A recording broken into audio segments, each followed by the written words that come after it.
осындай дәмді муравейник жасаймыз. Ыдысымызға ұнымызды, бір шымшым тұзымызды, оның үстіне үккіштен өткізілген сары майымызды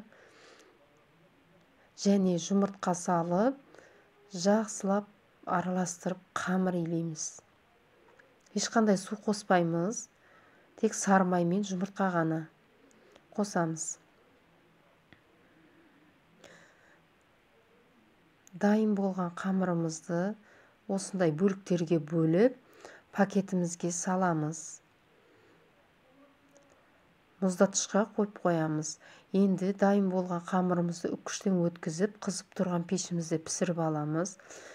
Осылай бұл пісіп шығады. Енді қолымызбен майдалап аламыз. Осылай жақсылап езіп, енді үстіне сгущенка араластырамыз.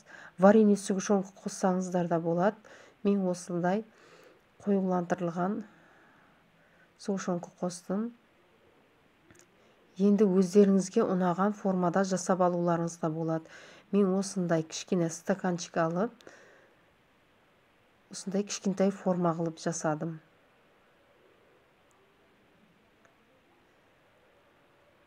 Мінекей осындай муравейниктеріміз дайын болды.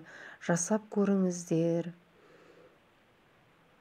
Астарың дәмді болсын.